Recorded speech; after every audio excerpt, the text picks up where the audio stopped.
Hey there everyone, welcome back to Game Vine, and my name is Dave, and what's one of my favorite hobbies? Gardening. And my other favorite hobby is board games. So, put them together, and you get something like Ishtar.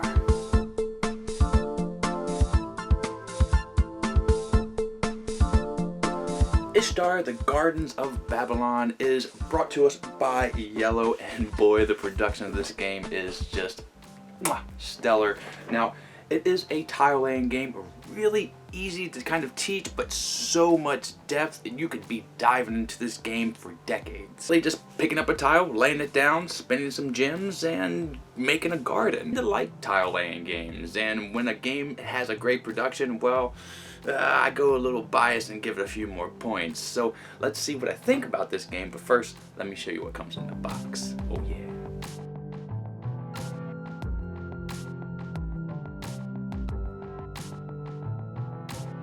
So here's what you get in the Babylon box, and oh boy, this production is right up my alley. They've won me over already. You have these tree meeples, treeples, and you get a whole bushel of them.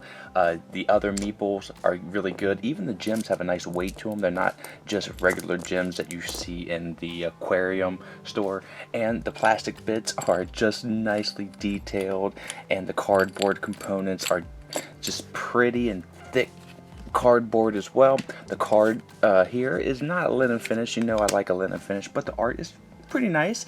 But Iello has stepped up their game when it comes to some production here, and I am sincerely impressed, and I can't wait to bust out a game. Let me show you how it's played. Before I go over the rules, I want to point out that these tiles here are double-sided along with these little tiles that go on the carpet here. So that means there is so much RNG in this game, which means a lot of replayability. All right, let's go over the rules. So this is the game set up for 2 players, and boy, this is going to turn some heads when it's on the table. It is gorgeous. Okay, so it's a tile laying game where you're trying to get as many points as you can via a whole array of things. Getting trees, getting gems, getting some fountain points. You're just going to be doing a whole bunch of things, but you can only really focus on 1 or 2 things, because if you try to be a jack of all trades, well, it's not going to work out for you. So what you're doing on your turn is simple. You're going to be drawing 1 tile, placing it on the board, collecting gems if you need to,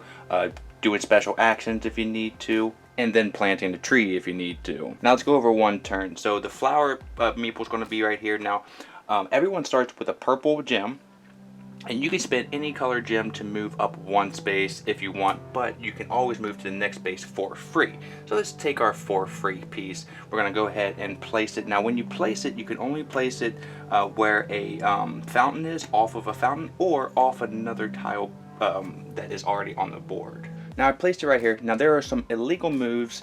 Now you can't place a garden tile that connects 2 fountains. So if I were to go right here, I would not be able to do that. Or I cannot connect 2 gardens that have assistants on them that are on them separately. So in this case, even if it's the same player or different players, I would not be able to connect these 2 gardens this way as well. So if you do not do that, you can place the tile. And because of that, there are going to be portions of the board that are going to be empty and or just not able to place a tile on them. Now there are special tiles. Like I said, you can do special actions, and on this one right here, if it has an assistant tile, if you have at least 1 assistant in front of you, you're allowed to place that there. Now this is how you're going to get points. We'll go over the points a little later. And if you have a garden that has an assistant on it, well, you stake claim to that. And this one can be attached to a fountain once I do something like that. And the person who has claim to the fountain is the one who has the most actual garden tile pieces. So this one right here, get 1, 2, 3. And if somebody else were to attach a garden somehow to this fountain and only had, sorry camera, 2, then the blue player would get that. So majority wins, and that's one way to get points as well. Now the other special ability we have here is this one right here. Now this corresponds to the player board. Again, you'll have to spend 2 gems to execute this, and you can execute the special action if you want to or not, but you can start to put 2 gems on the powers. Now you have to do the bottom one here before you can excel to the top one here. Now these are more victory points and these are more like powers. We'll go over these a little bit later, but that is another special action. And then there's the question mark, and which is essentially you can pick between the 2 of those actions. Or you can spend some gems to get a tree. Now the corresponding gems that you have to spend right here are up top. It's 1, 2, and 3. So we will take the card after you spend those gems and then take a tree and put it in a circle that doesn't have any grass in it. So it has to be an empty vegetation circle, and you can place a tree here. Now trees are another way that you can score. The point value is up top here, and there might be other ways that you can combo that as well. So that's what you're doing on your turn. You're picking up a tile and then you're placing it down, collecting gems, planting trees, and doing special actions. Now the next person's turn, let's say they're going to not take the free tile, they're going to spend a gem. This will then flip over, and then they're going to take this guy, and they're going to follow the legal rules, and hopefully by placing the tile down here, and of course we would replenish the tree card as well. So they'll continue to do this, playing off the board, laying down those tiles until 2 of these stacks have been depleted, and then everybody will have the same amount of turns, and then you'll calculate your scores and see who. So the scoring pad here is going to help me the most. Now these are just the cards that you get, so you're going to take all the tree cards, see how many points you got, and just put them right down there. These right here are the flowers, so the flowers are going to be right here. So this garden is going to be 1, 2, 3, 4, 5. If you have an assistant on it, this person gets 5 points just for having that garden. Now the fountains, if you stake claim like I was stating earlier, if you're the only one touching the fountain or have the majority of garden tiles there, you get the amount of points. Now purple only gives you 4 points. The red, if you stake claim to them, give you 6, and the big whopper is the white one, he's worth 8. Then we get to the nitty gritty. These are the player powers, and let's go over those and the scoring and how that happens. So the special powers here are pretty simple. If you place 2 gems right here, you get to take whatever colors you want, so you're basically just trading them out. This is how you get those little tiny little vegetation circles. If you place the 2 gems down here, and same goes for the doubles.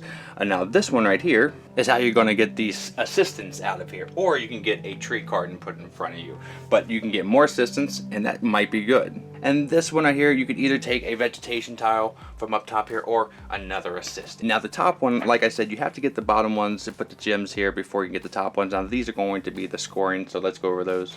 Now I didn't mention the tablets here. You cannot place a vegetation tile on the tablets, but these right here are going to allow you to score for those tablets. So the amount of assistance that you have the garden in, if you have a tablet around them, they're going to be plus 2 points. So this one right here, if somebody had a claim here, they would get 2 points for that garden. So I don't really play the tablet game that much. This one right here is kind of a special power. You can consider the icons whenever you play a vegetation tile as either or, if you want to get an assistant or a special power, which is cool. Plus you get 7 points at the end of the game.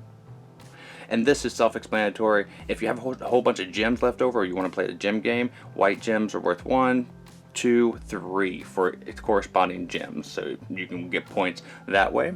This one up top here is 2 points for each tree around your assistant's flower bed, wherever your garden is. So you can get a whole bunch of trees and go with the tree game.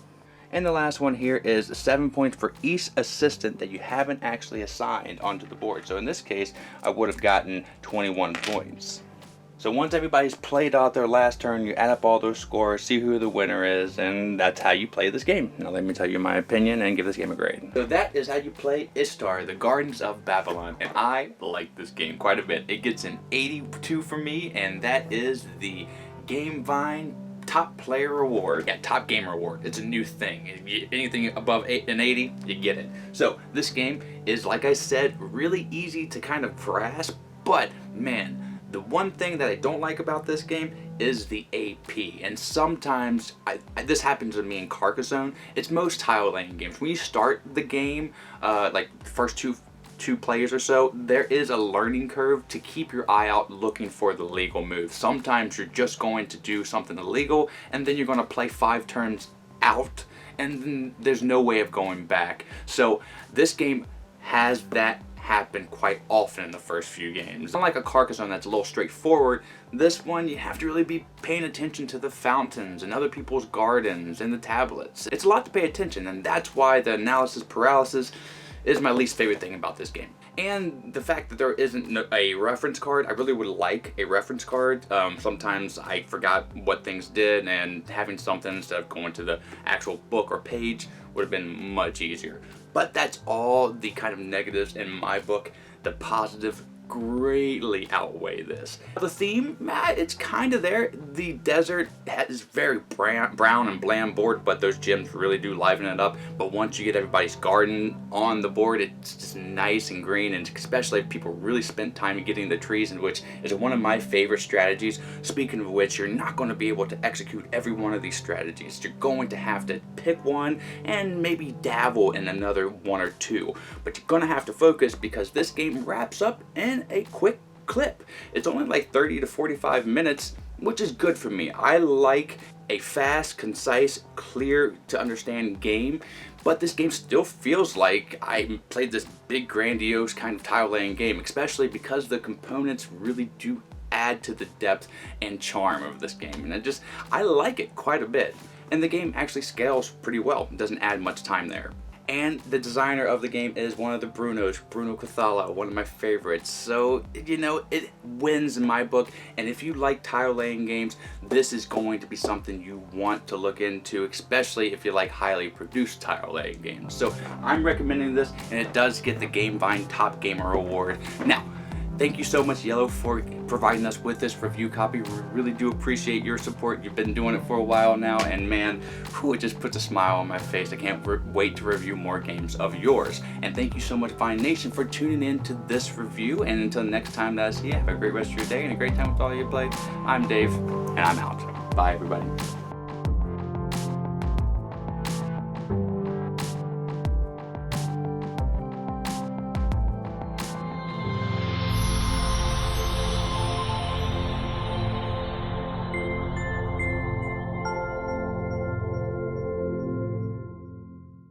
Miko, it's time to go. Good girl, Miko.